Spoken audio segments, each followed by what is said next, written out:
ആലപ്പുഴയിൽ ഇടിമിന്നലേറ്റ് യുവാവ് മരിച്ചു.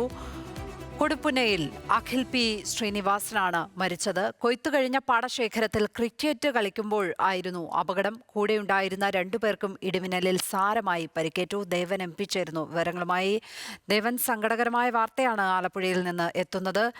എത്ര മണിക്കായിരുന്നു ഈ ഇടിമിന്നൽ അപകടം സംഭവിച്ചത്? വിവരങ്ങൾ എന്തൊക്കെയാണ്?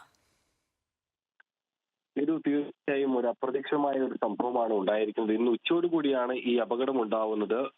കൂട്ടുകാരുമായി ഒത്ത് ഈ പാടശേഖരത്തിൽ ക്രിക്കറ്റ് കളിക്കാനായി എത്തുകയായിരുന്നു. സ്വാഭാവികമായി വേനലവധി അടുത്തതോടുകൂടി തന്നെ ആലപ്പുഴയിലെ ഈ പാടശേഖരങ്ങളെല്ലാം തന്നെ കൊയ്ത്ത് കഴിഞ്ഞ് തുറസായി കിടക്കുന്ന ഒരു സമയമാണ്. ഈ സമയങ്ങളിൽ ഈ പാടശേഖരങ്ങളെല്ലാം തന്നെ ഈ കൂട്ടുകാരും ഒത്ത് ചേർന്ന് ക്രിക്കറ്റ് കളി നടക്കുന്നതൊക്കെ ഒരു സമയമാണ്.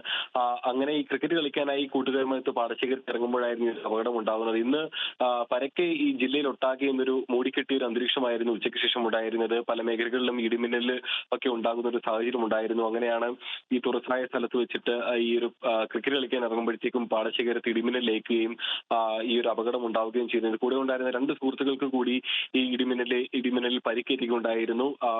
എടത്വ സ്വദേശി കൊടിക്കുന്നിൽ ശ്രീനിവാസൻ മകൻ അഖിൽ ശ്രീനിവാസനാണ്. ഈ 30 വയസ്സായിരുന്നു അദ്ദേഹത്തിന്റെ പ്രായം. അഖിൽ ശ്രീനിവാസനാണ് ഈ മരണം സംഭവിച്ചിരിക്കുന്നത്. ആദ്യം പരിക്ക് പറ്റിയ ഇദ്ദേഹത്തെ എടത്വ സ്വകാര്യ ആശുപത്രിയിൽ എത്തിച്ചെങ്കിലും അവിടുന്ന് വിദഗ്ധ ചികിത്സയ്ക്കായി വണ്ടാനം മെഡിക്കൽ കോളേജ് ആശുപത്രിയിലേക്ക് മാറ്റുകയായിരുന്നു. എങ്കിൽ കൂടി വൈകുന്നേരത്തോടു കൂടിയാണ് ഈ ഒരു മരണം സ്ഥിരീകരിച്ചിരിക്കുന്നത്. ഏറെ ദുഃഖകരമായ ഒരു വാർത്ത തന്നെയാണ് ഇപ്പോൾ ആലപ്പുഴയിൽ നിന്ന് നമുക്ക് റിപ്പോർട്ട് ചെയ്യാനുള്ളത്.